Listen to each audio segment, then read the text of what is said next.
Welcome to the first episode of Read to Me Admin. Today, we're going to be starting the book, The Truth About Forever. I've never read this book, but Samantha Van Zandt sent it to me in the mail, and this is the first book we shall be reading. I've been told that it is from the point of view of an angsty teenager, so that'll be fun. So, welcome, and enjoy as we begin our journey about the truth about forever.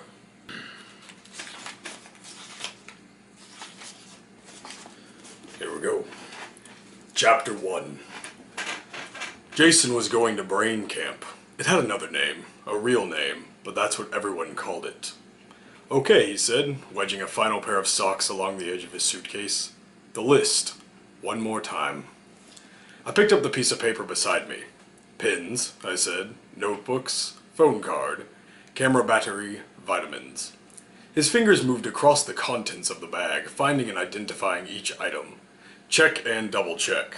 With Jason, it was always about being sure. Calculator, I continued. Laptop. Stop, he said, putting his hand up. He walked over to his desk, unzipping the slim black bag there, then nodded at me. Skip down to list number 2. I scanned down the page, found the words laptop, and cleared my throat. Blank CDs, I said. Surge protector, headphones. By the time we had covered that, then finished the main list, stopping to cover 2 other subheadings, toiletries and miscellaneous, Jason seemed pretty much convinced he had everything. Which did not, however, stop him from continuing to circle the room, mumbling to himself. It took a lot of work to be perfect. If you didn't want to break a sweat, there was no point in even bothering. Jason knew perfect. Unlike most people, for him, it wasn't some distant horizon. For Jason, perfect was just over the next hill, close enough to make out the landscape. And it wasn't a place he would just visit. He was going to live there. He was the all-state math champ, head of the debate team, holder of the highest GPA in the history of our high school. He'd been taking AP classes since 7th grade, college sections since 10th. Student council president 2 years ago running. Responsible for an innovative school recycling program now implemented in districts around the country. He was fluent in Spanish and French. But it wasn't just about academics. Jason was also a vegan and had spent the past summer building houses for Habitat for Humanity. He practiced yoga, visited his grandmother in a rest home every other Sunday, and had a pen pal from Nigeria. He'd been corresponding with this pen pal since he was 8 years old. Anything he did well. A lot of people might find this annoying, even loathsome, but not me. He was just what I needed. I had known this from the very first day we met, in English class, sophomore year. We'd been put into groups to do an assignment on Macbeth, me and Jason and a girl named Amy Richmond, who, after we pulled our desks together, promptly announced she was no good at this Shakespeare crap, and put her head down on her backpack. A second later, she was sound asleep. Jason just looked at her.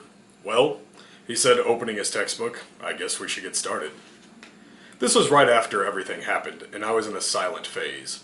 Words weren't coming to me well. In fact, I had trouble even recognizing them sometimes. Entire sentences seeming like they were another language, or backwards as my eyes moved across them.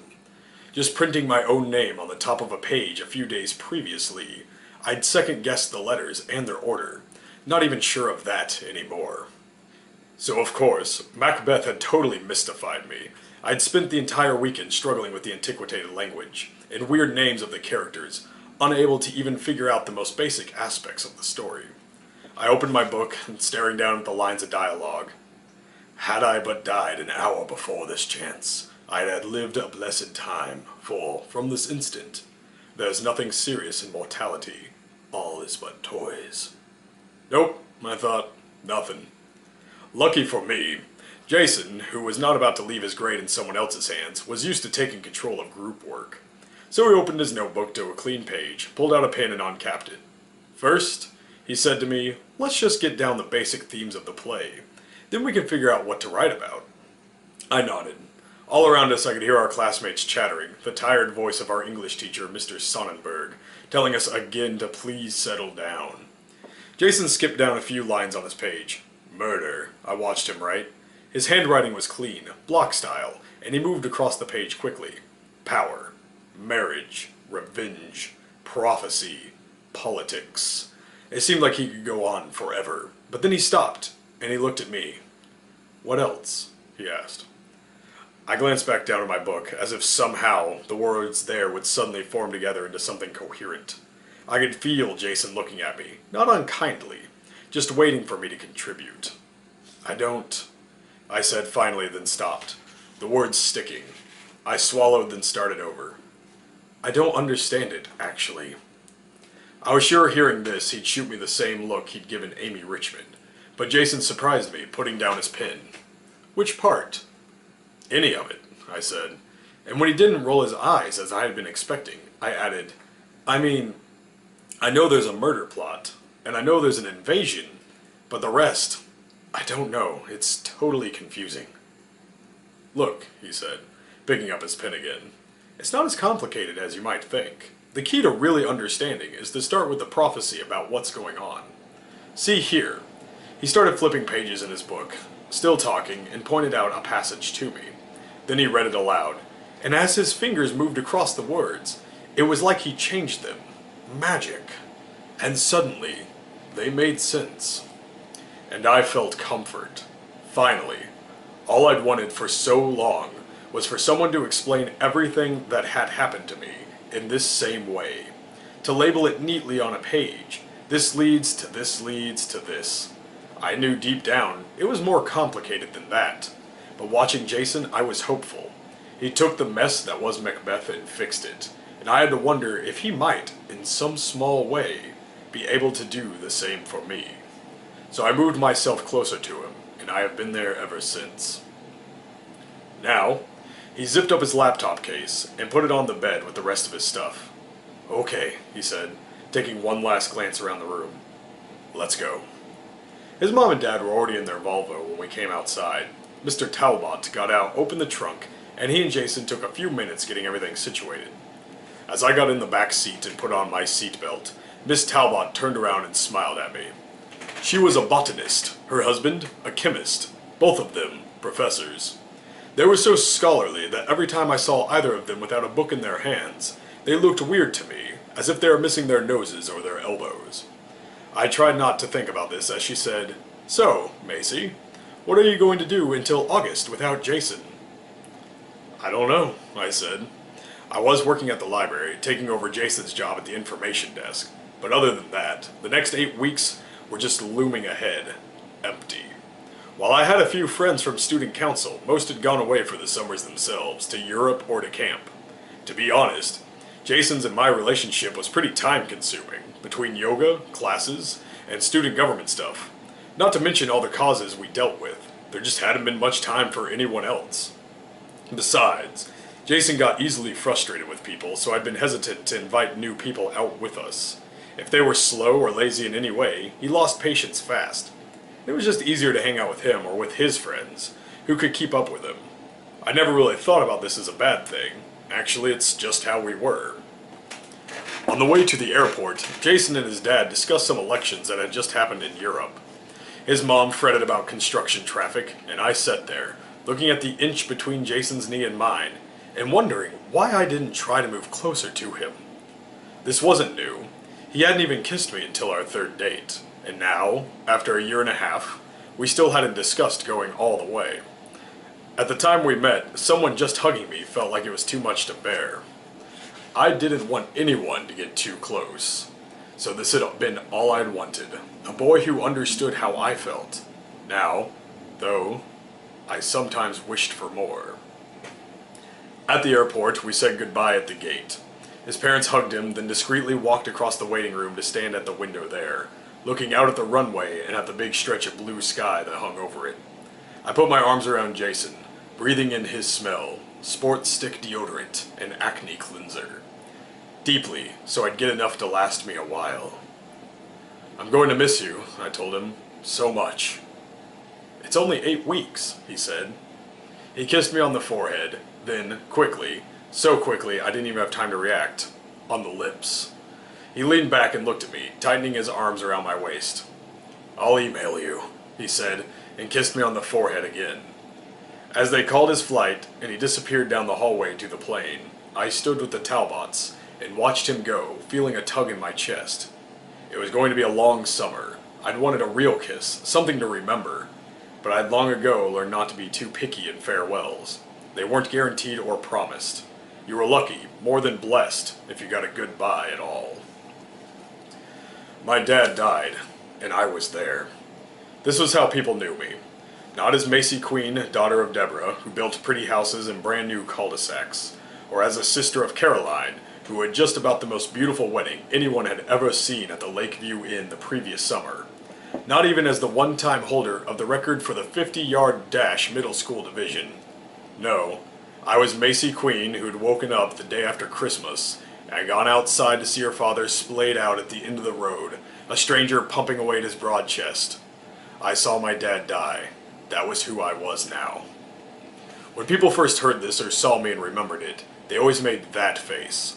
The one with the sad look, accompanied by the cock of the head to the side and the softening of the chin. Oh my goodness, you poor thing. While it was usually well-intentioned, to me it was just a reaction of muscles and tendons that meant nothing. Nothing at all. I hated that face, and I saw it everywhere.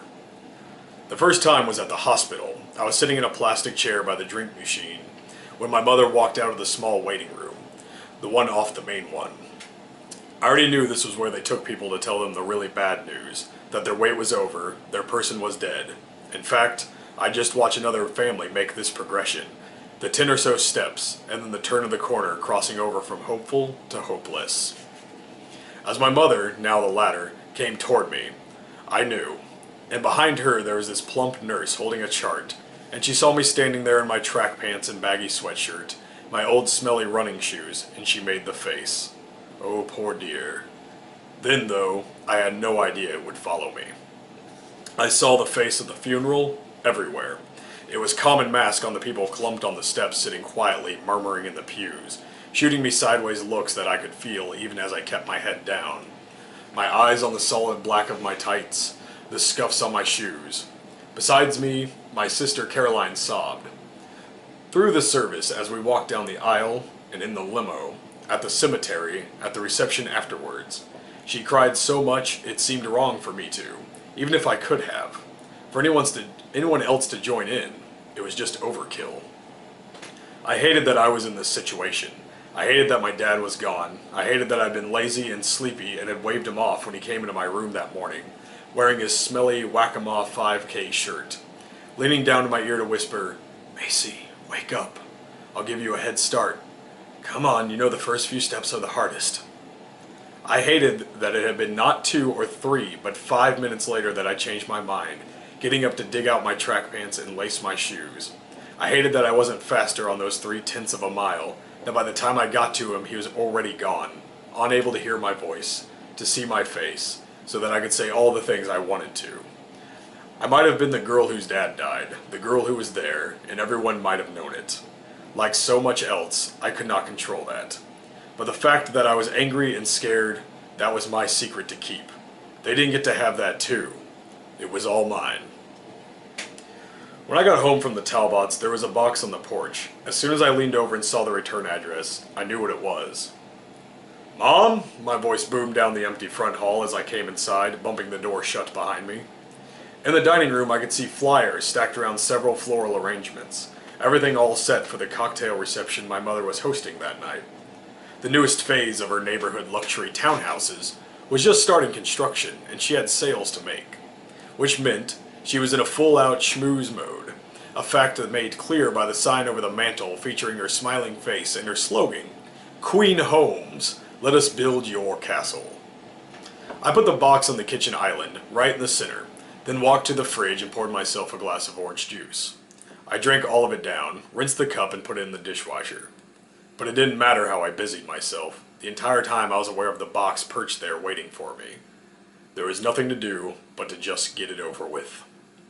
I pulled a pair of scissors out of the island drawer, then drew them across the top of the box, splitting the line of tight brown packaging tape. The return address, like all the others, was Waterville, Maine. Dear Mr. Queen, as one of our most valued EZ Products customers, please find enclosed our latest innovation, for your personal use. We feel assured that you'll find it will become as important and time-saving as part of your daily life as the many other products you've purchased from us over the years.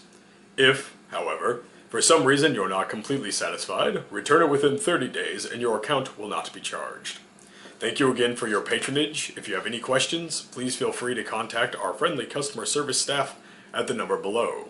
It's for people like you that we work to make daily life better, more productive, and most of all, easy. It's not just a name, it's a promise. Most cordially, Walter F. Tempest, President of EZ Products. I scooped out styrofoam peanuts, piling them neatly to the box, until I found the package inside. It had 2 pictures on the front. In the first one, a woman was standing at a kitchen counter with about 20 rolls of tin foil and waxed paper stacked up in front of her. She had a frustrated expression on her face, like she was about 2 breaths away from some sort of breakdown. In the picture beside it, the woman was at the same counter. Gone were the boxes, replaced instead by a plastic console that was attached to the wall. From it, she was pulling some plastic wrap, now sporting the beatific look usually associated with Madonnas or people on heavy medication. Are you tired of dealing with the mess of so many kinds of foil and wrap? Sick of fumbling through messy drawers or cabinets? Get the neat wrap and you'll have what you need within easy reach, with convenient slots for sandwich and freezer bags, tin foil and waxed paper. You'll never have to dig through the drawer again. It's all in there, right at your fingertips. I put the box down, running my finger over the edge. It's funny what it takes to miss someone. A packed funeral, endless sympathy cards, a reception full of murmuring voices. I could handle it, but every time a box came from Maine, it broke my heart. My dad loved this stuff. He was a sucker for anything that claimed to make life simpler. This, mixed with a tendency to insomnia, was a lethal combination. He'd been downstairs, going over contracts or firing off emails late into the night with the TV on in the background, and then an infomercial would come on. He would be sucked in immediately. First by the happy, forced banter between the host and the gadget designer, then by the demonstration, followed by the bonus gifts, just for ordering right now. By which point he was already digging out his credit card with one hand as he dialed in the other. I'm telling you, he'd say to me, all jazzed up with that pre-purchase enthusiasm, that's what I call an innovation. And to him, it was. The jumbo holiday greeting card pack he bought for my mother, which covered every holiday from Kwanzaa to Solstice, with not a single Christmas card. And the plastic contraption that looked like a small bear trap and promised the perfect French twist, which we later had to cut out of my hair. Never mind that the rest of us had long ago soured on. EZ Products. My father was not dissuaded by our cynicism. He loved the potential, the possibility that there, in his eager hands, was the answer to one of life's questions. Not, why are we here, or is there a God? These were queries people had been circling for eons. But if the question was, does there exist a toothbrush that also functions as a mouthwash dispenser? The answer was clear. Yes. Oh yes. Come look at this, he'd say with an enthusiasm that, while not exactly contagious, was totally endearing. That was the same thing about my dad. He could make anything seem like a good time. See, he'd explain, putting the coasters cut from sponges, talking pocket memo recorder / coffee maker, with remote control on and off switch right in front of you. This is a great idea. I mean, most people wouldn't even think you could come up with something like this. Out of necessity, if nothing else, I perfected my reaction. Oh, wow, look at that face, paired with an enthusiastic nod, at a young age. My sister, the drama queen, could not even work up a good fake smile, instead just shaking her head and saying, "Oh, Dad, why do you buy all that crap anyway?" As for my mother, she tried to be a good sport, putting away her top-end coffee maker for the new remote-controlled one. At least until we realized, after waking up to the smell of coffee at 3 a.m., that it was getting interference from the baby monitor next door and brewing spontaneously. She even tolerated the tissue dispenser he installed in the visor of the BMW, even when it dislodged while she was on the highway, bonking her on the forehead and almost hurling her into oncoming traffic. When my dad died, we all reacted in different ways. My sister seemed to take on our cumulative emotional reaction. She cried so much she seemed to be shriveling right in front of our eyes. I sat quiet, silent, angry, refusing to grieve because it seemed like to do so would be giving everybody what they wanted. My mother began to organize. 2 days after the funeral, she was moving through the house with buzzing intensity. The energy coming off her was palpable. Yeah. Enough to set your teeth chattering. I stood in my bedroom door, watching as she ripped through our linen closet, tossing out all the nubby washcloths and old twin sheets that fit beds we'd given away a long time ago. In the kitchen, anything that didn't have a match, the lone jelly glass jars, one freebie plate commemorating Christmas at a Cracker Barrel, was tossed, clanking and breaking its way into the trash bag as she dragged behind her from room to room, until it was too full to budge. Nothing was safe. I came home from school one day to find that my closet had been organized, rifled through. Clothes I hadn't worn in a while were just gone. It was becoming clear to me that I shouldn't bother to get too attached to anything. Turn your back, and you lose it. Just like that.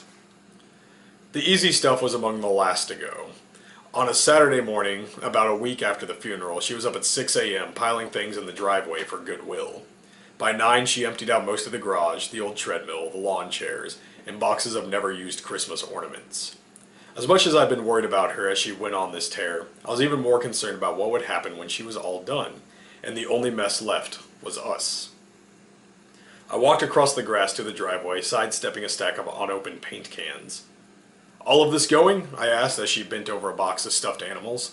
"Yes," she said. "If you want to claim anything, you better do it now." I looked across these various artifacts of my childhood, a pink bike with a white seat, a broken plastic sled, some life jackets from the boat we had sold years ago. None of it meant anything, and yet all of it was still important. I had no idea what to take. Then I saw the EZ box. At the top, balled up and stuffed in the corner, was the self-heating hand towel my dad had considered.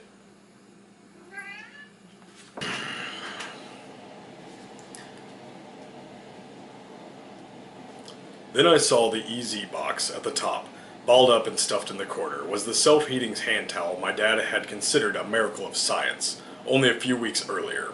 I picked it up, carefully squeezing the thin fabric between my fingers. Oh, Macy, my mother, the stuffed animal box in her arms, frowned at me. A giraffe I vaguely remembered as belonging to my sister was poking out of the top. "You don't want that stuff, honey. It's junk." "I know," I said, looking down at the towel. The Goodwill guys showed up then, beeping the horn as they pulled into the driveway. My mother waved them in, then walked over to point out the various piles. As they conferred, I wondered how many times a day they went to people's houses to take things away. If it was different when it was after death, or if junk was just junk, or if they could even tell. "Make sure you get it all," my mother called over her shoulder as she started across the grass. The two guys went over to the treadmill, each one of them picking up an end. "I have a donation, just let me get my checkbook." As she went inside, I stood there for a second. The guys loaded up things all around me. They were making a last trip for the Christmas tree when one of them, a shorter guy with red hair, nodded towards the box at my feet. "That too?" he asked. I was about to tell him yes. Then I looked down at the towel and the box of all the other crap in it, and remembered how excited my dad was when each of them arrived. How I could always hear him coming down the hallway, pausing by the dining room, the den, the kitchen, just looking for someone to share his new discovery with. I was always so happy when it was me. "No," I said, and I leaned over and picked up the box. "This one's mine." I took it up to my room, then dragged the desk chair over to my closet and climbed up. There was a panel above the top shelf that opened up into the attic, and I slid it open and pushed the box into the darkness. With my dad gone, we had assumed our relationship with EZ Products was over.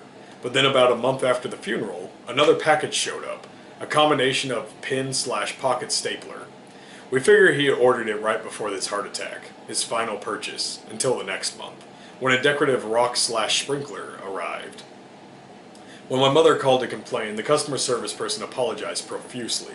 Because of my father's high buying volume, she explained, he had been bumped up to Gold Circle level, which meant that he received a new product every month to per use. No obligation to buy. They'd take him off the list, absolutely no problem. But still, the stuff kept coming, every month, just like clockwork, even after we canceled the credit card they had on file. I had my own theory on this, one I shared, like so much else, with no one. My dad had died the day after Christmas, when all the gifts had already been put into use or away. He'd given my mom a diamond bracelet, my sister a mountain bike, but when it was my turn, he had given me a sweater, a couple of CDs, and an IOU, written on gold paper in his messy scrawl. "More to come," it had said, and he had nodded as I read the words, reassuring me, soon. "It's late, but it's special, he said to me. You'll love it. I knew this was true. I would love it because my dad just knew me, knew what made me happy. My mother claimed that when I was little, I cried any time my dad was out of sight, that I was often inconsolable if anyone but he made my favorite meal, the bright orange macaroni and cheese mix they sold at the grocery store for $3 for $1. But it was more than just emotional stuff. Sometimes I swear it was like we were on the same wavelength. Even the last day, when he had given up trying to rouse me from bed, I'd set up those 5 minutes later as if something had summoned me. Maybe, by then, his chest was already hurting. I would never know. In those first few days after he was gone, I kept thinking back to that IOU, wondering what it was he had picked out for me. And even though I was pretty sure it wasn't an easy product, it felt strangely soothing when things from Waterville, Maine kept arriving, as though some part of him was still reaching out to me, keeping his promise. So each time my mother tossed the boxes, I'd fish them out and bring them upstairs to add to my collection. I never used any of the products, choosing instead to just believe the breathless claims on the boxes. There were a lot of ways to remember my dad, but I thought he would have especially liked that. And that is the end of Chapter 1.